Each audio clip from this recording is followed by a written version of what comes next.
Olá, bom dia pessoal, tudo bem? Então, hoje vamos começar a nossa live. É, Como eu tive vários pedidos para que a gente voltasse a falar um pouco sobre a carta da Ana e a carta da Mia, antes da gente então passar para para os desdobramentos dos transtornos alimentares, eu vou voltar, então, a carta da Ana e a carta da Mia, porque eu tive muitos pedidos para que a gente voltasse a falar sobre isso. Então, como uma espécie de um fechamento do que seria, né, a bulimia e a anorexia, a gente vai voltar, então. Eu vou ler para vocês a carta da Ana e a carta da Mia, porque eu acho que é muito forte, né? São realmente questões avassaladoras que a carta da Ana e a carta da Mia trazem pra gente. Então, vamos ficar bem atenta para os absurdos, não é, que a carta da Ana e a carta da Mia revelam. Para quem não sabe, essa carta da Ana e a carta da Mia é como se fosse uma espécie de uma oração que as anoréxicas e as bulímicas fazem a uma espécie de endeusamento do que seria Ana, anorexia, e Mia, a bulimia, né? Então eu vou ler bem pausadamente e podem colocar aí todas as perguntas que vocês acharem importantes para a gente poder retomar todos os pontos que vocês acharem importantes. Vitória, seja muito bem-vinda. Aline também. Então, olha só. A carta da Ana começa da seguinte maneira. Querida leitora, permita-me apresentar. Meu nome, ou como sou chamada pelos também chamados doutores, é anorexia. Aí a gente já percebe um certo deboche, né? Com relação ao saber vigente. Ela chama os chamados doutores, entre aspas. Anorexia nervosa é meu nome completo, mas você pode me chamar de Ana. Felizmente, nós podemos nos tornar grandes parceiras. No decorrer do tempo, eu vou investir muito tempo em você e eu espero o mesmo de você. Então, vejam, prestem bem atenção como ela tem sempre uma postura bastante sedutora, né? Bom, continuando. No passado, você ouviu seus professores e seus pais falarem sobre você. Diziam que você era tão madura, tão inteligente e que você tem tanto potencial. E eu pergunto, aonde tudo isso foi parar? Absolutamente em lugar algum. Você não é perfeita, você não tenta o bastante. Patrícia, seja bem-vinda. Nós estamos aqui dando mais uma vez um olhar sobre o que é a carta da Ana, que é uma espécie de apologia feita na internet pelas anoréxicas, né? Então, tem todo um processo de desqualificação muito grande que está presente no que é chamado a carta da Ana, quer dizer, a carta da anorexia, né? Você perde muito tempo pensando e falando com amigos. Logo, esses atos não serão permitidos. Ela se mostra realmente muito controladora, buscando submeter as meninas o máximo que ela, entre aspas, a Ana poderia, né? Você perde muito tempo falando e pensando com os amigos. Logo, esses atos não serão mais permitidos. Seus amigos não te entendem. Eles não são verdadeiros. No passado, quando inseguramente você perguntou a eles, estou gorda? E eles te disseram, não, claro que não. Você sabia que eles estavam mentindo. Apenas eu digo a verdade. Quer dizer, tem todo um enaltecimento dessa figura de poder em que a Ana se outorga e que ela busca passar para as anoréxicas. E sem falar nos seus pais. Você sabe que eles te amam e se importam com você. Mas uma parte é porque eles são pais e são obrigados a isso. Esse é o termo que a Ana usa, obrigados. Quer dizer, é uma forma de esvaziar o afeto dos pais pelos filhos. Eu vou te contar um segredo agora. Bem no fundo, eles estão desapontados com você. A filha deles, que tinha tanto potencial, se transformou em uma gorda, lerda e sem merecimento de nada. Quer dizer, é toda uma postura estimulando a lipofobia ou a gordofobia, como queiram chamar, mas que é muito grave, né? Retomando, mas eu vou mudar isso. Eu espero muito de você.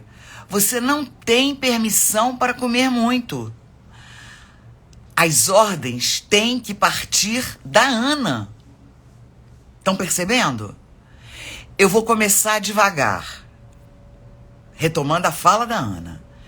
Diminuindo a gordura, lendo tabelas de nutrição, cortando doces e frituras e etc.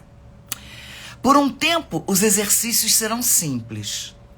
Corridas, talvez exercícios localizados, nada muito sério. Talvez você perca alguns quilos, tire um pouco de gordura desse seu estômago gordo, mas não irá demorar muito até eu te dizer que não está bom o suficiente. Quer dizer, o ideal de beleza da Ana é inalcançável. E é isso que ela procura transmitir para os seus seguidores. Retomando a Ana, eu vou te fazer diminuir calorias consumidas e vou aumentar a carga de seus exercícios. Eu estarei começando a me colocar dentro de você. Isso é uma coisa muito grave, né? Logo, eu já vou estar lá. Eu vou estar lá quando você acordar de manhã e correr para a balança. Os números começam a ser amigos e inimigos ao mesmo tempo. E você, em pensamento, reza para que eles sejam menores do que ontem à noite. Você olha no espelho com enjoo. Você fica enjoado quando vê tanta banha nesse seu estômago e sorri quando começam a aparecer seus ossos.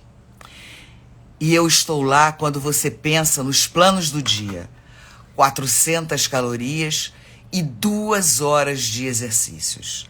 Sou eu quem está fazendo esses planos, pois agora meus pensamentos e seus pensamentos estão juntos como um só. Eu te sigo durante o dia.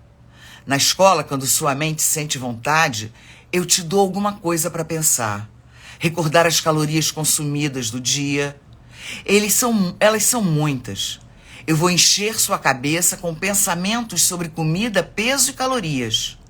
Eu vou encher sua cabeça com pensamentos sobre comida. Eu realmente estarei dentro de você. Eu sou sua cabeça, seu coração e sua alma. A dor da fome que você finge não sentir, sou eu dentro de você. Não há como acreditar que elas não sentem fome. Vamos lembrar sempre que as anoréxicas, elas sentem fome como qualquer pessoa normal. Mas, fruto do hábito e do desejo de aplacar o seu desejo de não sentir fome, elas pensam que não sentem fome. Bom, retomando a Ana, logo, eu não vou estar te dizendo o que fazer com comida, mas o que fazer o tempo todo. Sorria, se apresente bem, diminua esse estômago gordo. Droga! Deus, você é uma vaca gorda. Olá, Winnie, seja bem-vinda. Estamos lendo a carta da Ana e a carta da Mia, com uma possibilidade da gente fechar. Olá, Mariângela. Então, a gente está lendo a carta da Ana e da Mia como uma possibilidade de fechamento do que seria, né, essas definições da anorexia e da bulimia.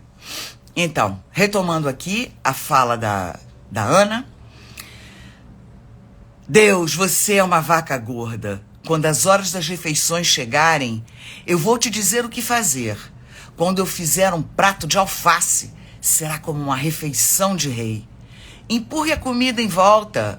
Faça uma cara de cheia, de satisfeita, como se você tivesse comido. Ensinando como enganar os pais. Nenhum pedacinho de nada. Se você comer, todo o controle será quebrado. E você quer isso? Ser de novo aquela vaca gorda que você era? Eu te forço a ver uma revista de modelos, aquele corpo perfeito, magro, dentes brancos, essas modelos perfeitas te encaram pela página da revista. E eu te faço perceber que você nunca será uma delas. Você sempre será gorda e nunca vai ser tão bonita quanto elas. Quando você olhar no espelho, eu vou distorcer sua imagem e te mostrar uma lutadora de sumô. Mas, na verdade, existe apenas uma criança com fome. Mas você não pode saber da verdade, pois se você souber, você pode começar a comer de novo. E nossa relação pode vir a cair e me destruir. Às vezes você vai ser rebelde. Quer dizer, é uma grande... A Ana coloca como uma grande rebeldia o ato de comer. E uma grande rebeldia é comer e o próprio binge. As crises de hiperfagia, ela coloca como uma grande rebeldia. Felizmente, isso não acontece com muita frequência. Mas você vai dar força àqueles últimos pensamentos e talvez entrar naquela cozinha escura. A porta vai se abrir devagar, você vai abrindo a porta do armário e colocando sua mão naquele pacote de biscoitos e você vai simplesmente engoli-los, sem sentir gosto nenhum, na verdade. Você faz isso pelo simples fato de você estar indo contra mim. Você procura por outra caixa de biscoito e outra e outra. Ela estimula a anoréxica a comer sem sentir gosto. Seu estômago está cheio de massa e gordura, mas você não vai parar ainda. E o tempo todo eu vou estar gritando para que você pare, sua vaca gorda. Você realmente não tem controle. Você vai engordar. O discurso da Ana é um discurso que vai ficando cada vez mais imperativo e impositivo. Retomando, quando isso acabar, você vai vir desesperada para mim de novo e me pedindo conselho porque você não quer ficar gorda. Você quebrou uma regra e comeu e agora você me quer de volta. Eu vou te forçar a ir ao banheiro ajoelhada e olhando para a privada. Seus dedos vão para dentro da sua garganta e com uma boa quantidade de dor, a comida vai toda sair. Ela estimula o vômito das meninas sempre que elas comem. Ela diz ainda, você vai repetir isso várias vezes, até que você cuspa sangue e água e saiba que toda aquela comida se foi.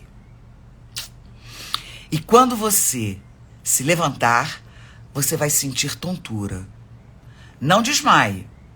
Fique em pé agora mesmo, sua vaca gorda. Você merece sentir dor. Percebam que tem todo um jogo masoquista que está perguntando quem é Ana e quem é Mia. Bom, talvez a escolha de te fazer ficar cheia de culpa vai ser diferente. Talvez eu escolha te fazer se encher de laxantes e você vai ficar sentada na privada até altas horas da manhã sentindo o seu estômago se revirar. Ou talvez eu faça você se machucar, bater sua cabeça contra a parede, até você ganhar uma dor de cabeça insuportável. Cortar também é bem útil. Eu quero ver sangue, quero ver ele cair sobre seu braço e naquele segundo você vai perceber que merece qualquer tipo de dor que eu te dou. É toda um discurso da Ana estimulando o masoquismo, né? Estimulando a dor nas anoréxicas. Você vai ficar deprimida, obcecada, com dor, se machucando e ninguém vai notar? Quem se importa com você? Você merece. Ah, isso é muito duro? Você não quer que isso aconteça com você? Eu sou injusta? Eu faço coisas que apenas vão te ajudar. Eu vou fazer que seja possível você parar de pensar em emoções que te causam estresse. Pensamentos de raiva, tristeza, desespero e solidão podem ser anulados, pois eu vou tirar eles de você e encher sua cabeça com contas metabólicas de calorias. Vou te tirar a vontade de sair com pessoas de sua idade e tentar agradar todos eles, pois agora eu sou sua única amiga. Eu sou a única que você precisa agradar. Nós não podemos contar a ninguém. Se você decidir o contrário e contar como eu te faço viver, todo o inferno vai voltar. Ninguém pode descobrir, ninguém pode quebrar essa concha que eu tento construir com você. Eu criei você magra, perfeita, minha criança lutadora. Você é minha e só minha. Sem mim, você é nada. Sempre procurando estimular o segredo, né? Então não me contraria. Quando outras pessoas comentarem, ignore-os. Esqueça deles. Esqueça todos que querem me fazer ir embora. Eu sou seu melhor apoio e pretendo continuar assim. Com sinceridade, Ana. Bom, agora que a gente viu a carta da Ana, vocês podem perceber como essa carta procura estimular a patologia. Essa mesma patologia que a internet procura divulgar como um estilo de vida e não como uma doença. Doença que é a anorexia e a bulimia. Então, agora passamos à carta da Mia. Olá, meu nome, querida, é bulimia. Mas, para nos tornarmos mais íntimas, pode me chamar de Mia. Vocês percebam que a carta da Mia, ela é mais curta e ela tem um pouco menos de sadismo, né? Porque ela vem a reboque da carta da Ana. Retomando, né? Eu serei sua amiga de emergência. Aquela que nas horas que o cinto apertar, poderá contar comigo. Quase sempre acompanhada junto à nossa querida amiga Ana. E assim nós seremos poderosas. Nós moderamos você ao nosso gosto. E assim vai conhecer o caminho da perfeição. Às vezes ficarei com ciúme da atenção que você dará à Ana. Mas sei que quando atrai, quer dizer, quando diz que está traindo a Ana, é porque a anoréxica come, gente. Então, às vezes ficarei com ciúme da atenção que você dará à Ana, mas sei que quando trai, é a mim que você recorrerá, após suas terríveis compulsões. Quando comer mais que uma baleia e sentir-se enorme, sou eu que lhe ajudarei, curvando seu corpo à pia ou ao vaso sanitário, fazendo com muita força, forçando sua garganta para que toda aquela comida nojenta saia descarga abaixo. E assim você se sentirá limpinha, renovada com um belo estômago de pena. Porque você não pode pôr tudo a perder. Porque Ana e eu controlamos sua mente para que chegues à perfeição. Essa garota, curve-se perante mim e use seus dedos. Isso, garota. Sua escova de dente ou até mesmo um pedaço de pau. Deixa tudo sair até a última gota. Quero sangue saindo de sua garganta e estômago. Não chore. É assim mesmo o caminho da perfeição. É doloroso. Agora se levante, sente-se um pouco, relaxe. Veja como você se sente bem melhor, não é mesmo? Imagina, se sentiu bem melhor porque se machucou e porque vomitou sangue. A Mia retoma. Está tudo limpo em você. Agora sim, boa garota. Sabia que ia compreender o que se passa. Você está indo no caminho certo. Ainda falta muito e por isso trate de se empenhar. Estou aqui para o que der e vier e qualquer coisa é só me chamar. Abraços, Mia. É muito triste essas duas cartas e eu procuro, de alguma forma, ler essas cartas para os pais. Porque quando os pais me procuram, normalmente eles estão desesperados com a situação que eles estão enfrentando junto às filhas. E eles não sabem de onde surgem tantas informações. E tem uma espécie de uma unanimidade, que são a revelação dos pais, depois que eu leio essas duas cartas para eles, que eles me dizem: agora eu consigo entender o comportamento das minhas filhas, porque elas reproduzem exatamente a fala da Ana e da Mia.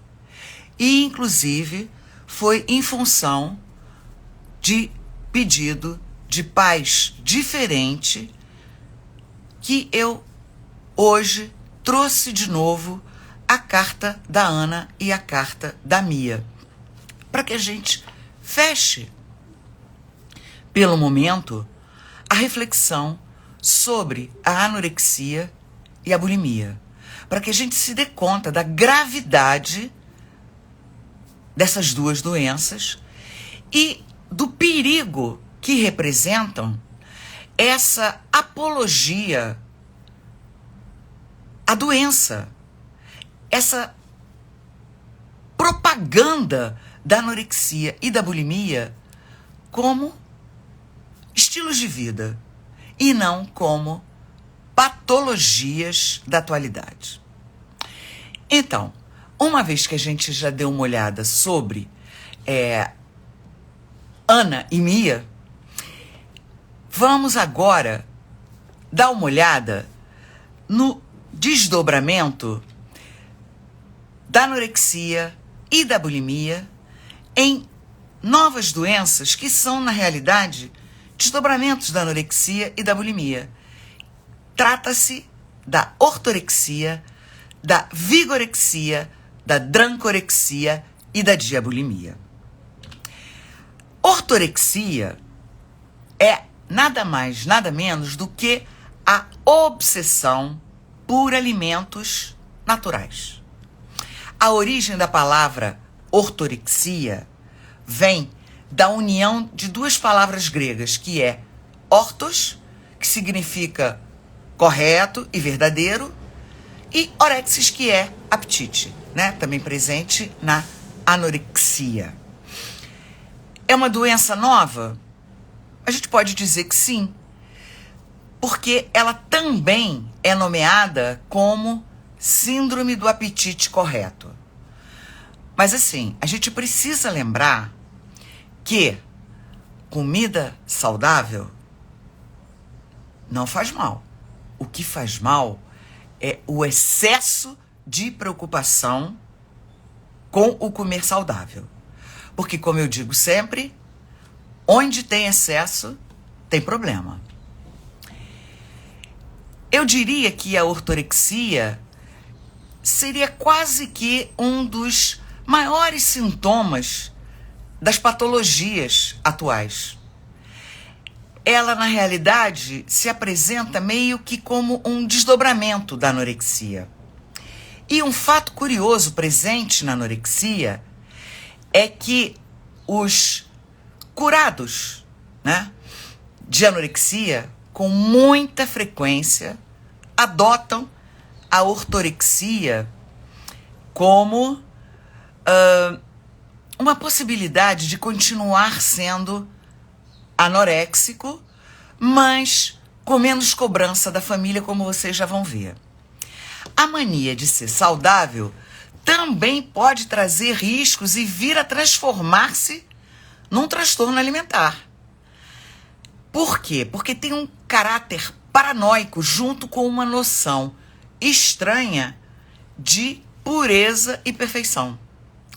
O cumprimento de um regime alimentar muito rígido começa a prejudicar a sua qualidade de vida e, sobretudo, afeta muitíssimo os relacionamentos sociais. Existe uma espécie de convicção na eficácia dos exercícios físicos, como se tivessem necessidade de sentirem-se no gozo de perfeita saúde, em consonância com uma busca exagerada de perfeição. Estão percebendo que tem essa mesma característica da anorexia, que é esse perfeccionismo, né? A ortorexia, enquanto uma obsessão em manter-se numa dieta saudável, ela pode causar o efeito contrário. Ou seja, aquilo que a ortorexia prega o contrário, que é uma alimentação desequilibrada.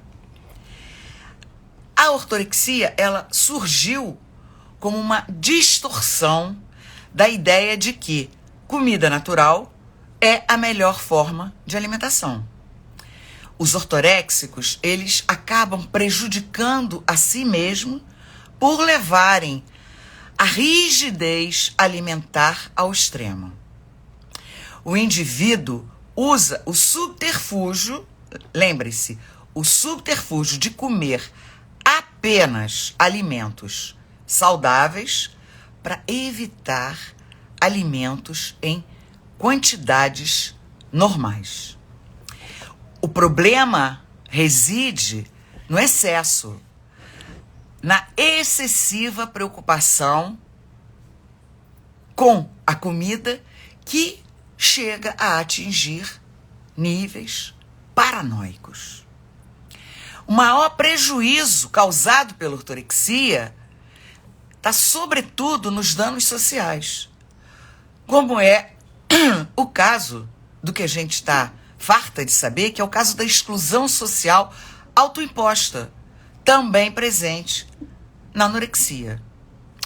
O exagero em evitar alimentos gordurosos, em não comer muito açúcar, em conhecer sempre a procedência do que ele ingere, em ficar excessivamente atentos aos prazos de validade, buscando seguir à risca toda e qualquer orientação dos profissionais. É uma preocupação exagerada com a higiene, com as formas de produção, de venda, de industrialização e todos os conceitos que envolvem o desenvolvimento do alimento final. Uma preocupação exagerada com a seleção e o preparo dos alimentos pode ser um dos principais sintomas desse transtorno obsessivo-compulsivo. É muito impressionante, eu tive um paciente que eu ficava muito impressionada porque ele precisava frequentar a feira para poder conversar com o feirante para saber se os alimentos orgânicos que ele estava se propondo a comprar, se aqueles alimentos estavam de acordo com as regras que ele se impunha para se alimentar. Então, a grande preocupação é a qualidade dos alimentos. diferentemente dos anoréxicos, que têm como a preocupação máxima a quantidade. Um ortoréxico, ele ocupa muito do seu tempo com a preparação do alimento, limitando o seu prazer à fase de preparação. Vocês estão bem lembrados que na anorexia também, o anoréxico, ele passa muito tempo na cozinha.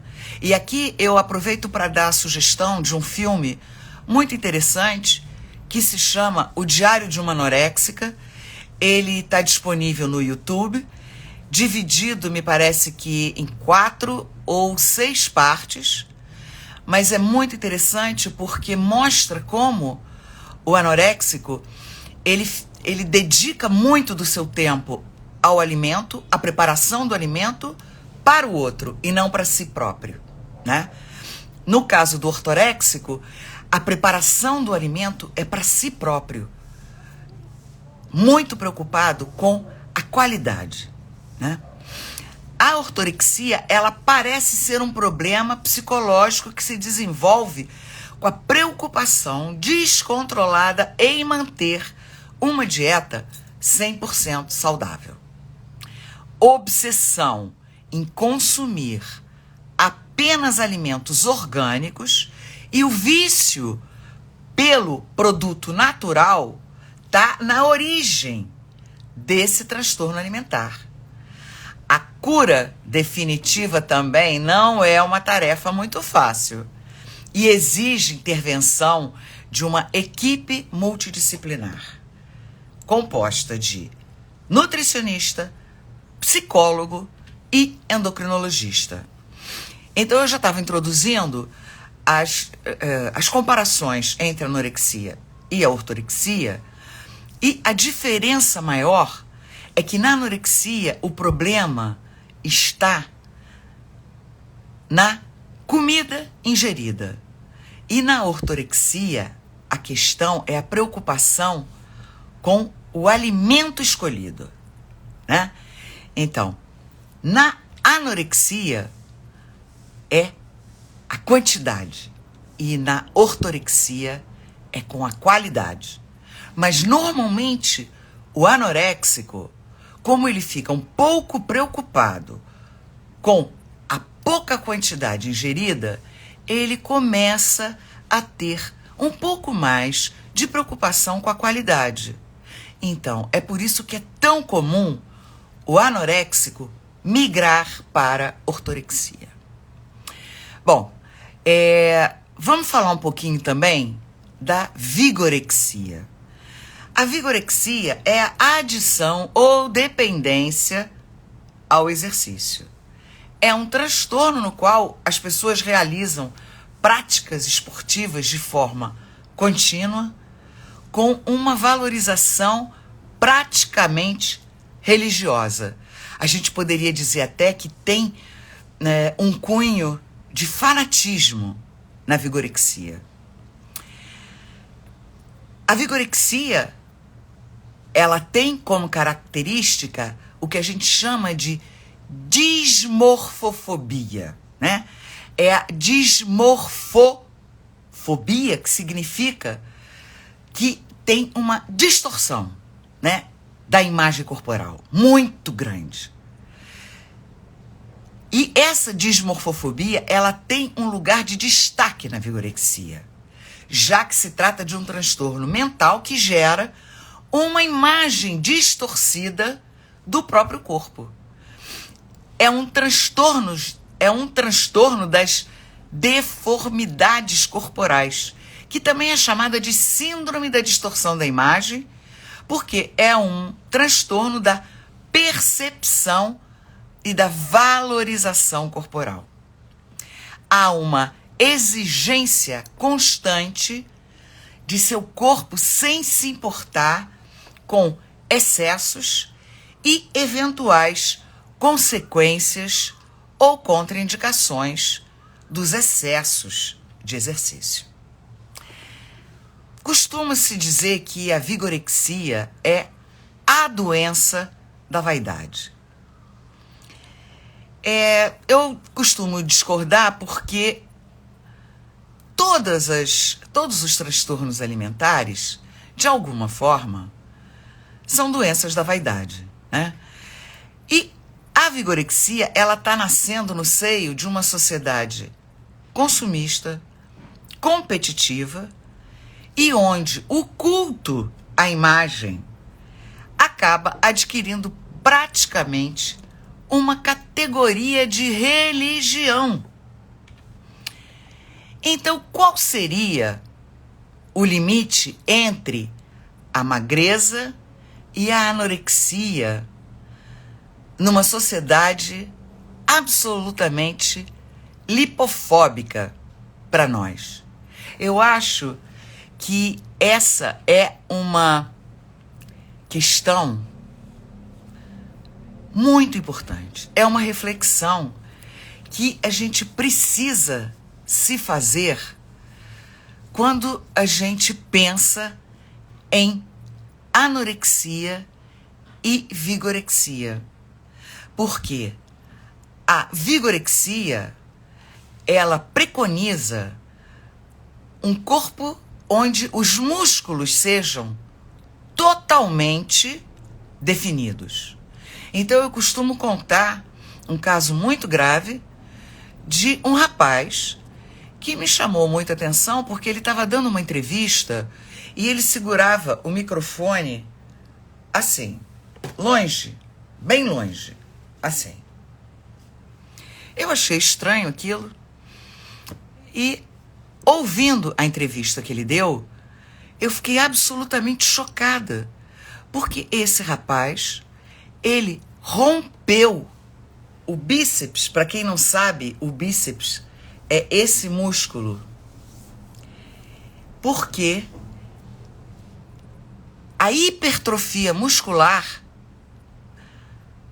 rompeu a pele dos dois bíceps e ele precisou ser costurado. O bíceps dele era tão desenvolvido, tão hipertrófico, que por isso ele não trazia o microfone aqui. O microfone ficava muito longe, porque o bíceps hiper desenvolvido não permitia que ele trouxesse o microfone até mais perto da boca. Então, isso mostra para nós o perigo presente na vigorexia, presente nos excessos, tá? Então, eu acho que a vigorexia, em particular, ela exemplifica bem a influência sociocultural na incidência de alguns transtornos emocionais que são motivados exatamente pelo fato da gente viver numa sociedade tão altamente lipofóbica e onde a gente percebe que os transtornos alimentares, eles são um sinal dos tempos, como eu costumo chamar. Eles refletem os tempos atuais, onde a sociedade está marcada por um exacerbado narcisismo. E essa distorção da imagem corporal, chamada de dismorfofobia, é uma doença. E as autoridades da área de saúde já deveriam tratar como epidemia, pois ela está presente em todos os transtornos alimentares, tanto na anorexia, como na bulimia, quanto na obesidade, na ortorexia e na vigorexia. Eu gosto de lembrar muito da importância da experiência da equipe no tratamento dos transtornos alimentares. E aqui eu vou citar mais uma vez uma frase da nossa querida colega, a Maria Helena Fernandes, no livro Transtornos Alimentares, Clínica Psicanalítica, onde ela diz que a qualidade dos resultados obtidos encontra-se diretamente ligada à especialização e experiência das equipes. Lua, seja bem-vinda. É urgente que a gente afine os nossos instrumentos de trabalho para melhor localizar os diversos níveis da psicopatologia da alimentação cotidiana. A gente precisa identificar a menor ou a maior gravidade do quadro e as suas manifestações mais sérias, como as graves anorexias e bulimias, a obesidade mórbida ou a ortorexia e a vigorexia. A gente sabe que há uma relação muito grande entre o ato de se alimentar e os valores tradicionais. E exatamente o grande abalo dos valores tradicionais, tão presentes na nossa atualidade, e essa relativização da importância dos rituais em particular, é que está na base da epidemia dos transtornos alimentares. A pressa dos tempos modernos estão levando ao fim dos rituais. E a gente sabe que, sem os rituais, os homens têm dificuldade para compartilhar. E o ato de comer, ele é fundamentalmente um ato de compartilhar. Ele é uma forma de compartilhar tão importante que deve estar presente no ato de comer. Então a gente vai agora falar muito rapidamente, até porque não temos uma literatura vasta, mas são desdobramentos da anorexia. Por exemplo, da anorexia, da bulimia. Então eu vou começar falando da drancorexia. O que é drancorexia? Dranco vem do inglês, né, de drink, que é a junção da anorexia com o alcoolismo. Significa a troca da comida pela bebida e a manutenção da mesma estrutura psíquica presente na anorexia. A manutenção das mesmas características da anorexia que apontam na direção da recusa.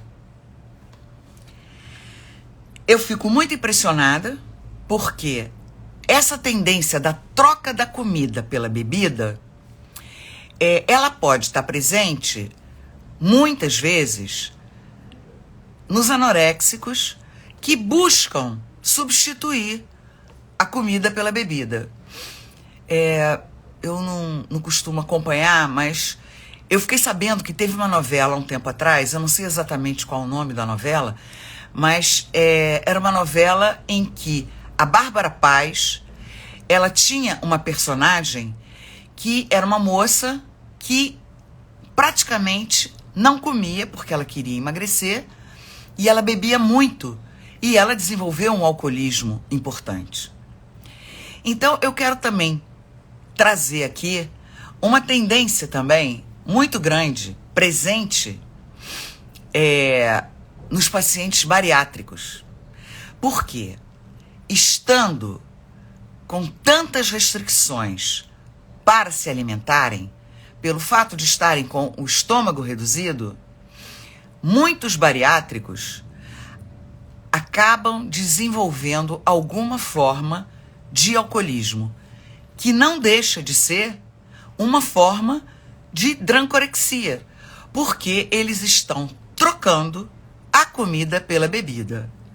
E no caso dos bariátricos, é gravíssimo, porque o bariátrico tem muitas restrições alimentares, a começar pela quantidade, e se ele opta pelo álcool e deixa de lado os alimentos nutritivos necessários para a sua saúde, é uma tragédia para a saúde dos bariátricos essa substituição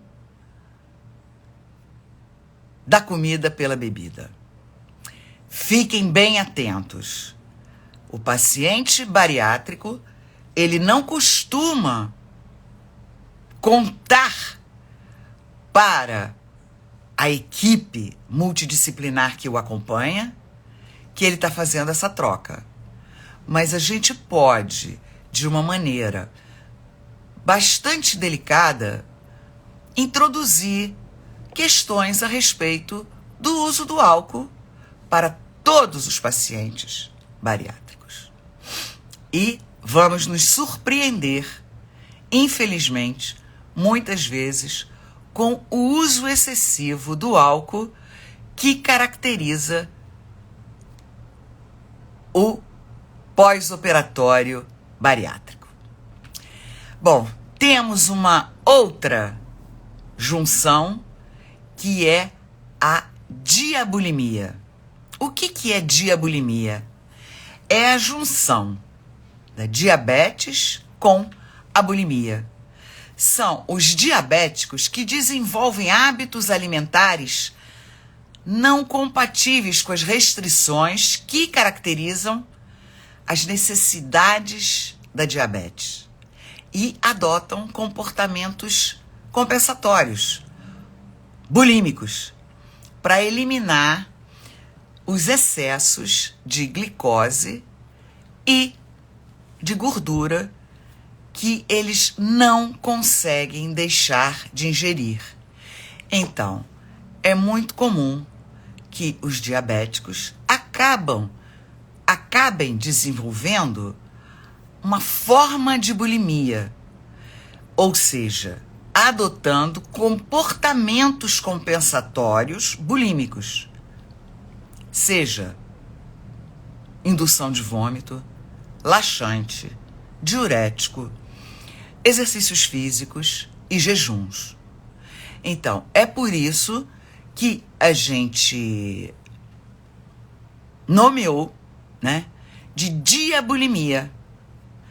Dia que vem da diabetes e bulimia que vem da bulimia.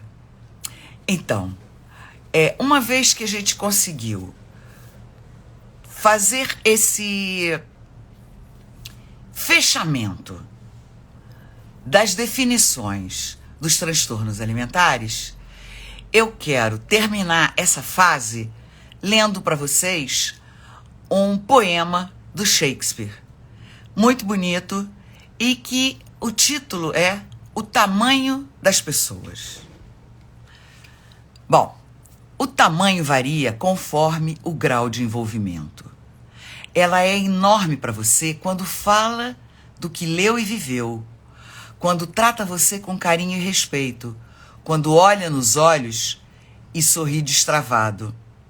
É pequena para você quando só pensa em si mesmo, quando se comporta de uma maneira pouco gentil, quando fracassa justamente no momento em que teria que demonstrar o que há de mais importante entre duas pessoas: a amizade, o respeito, o carinho, o zelo e até mesmo o amor.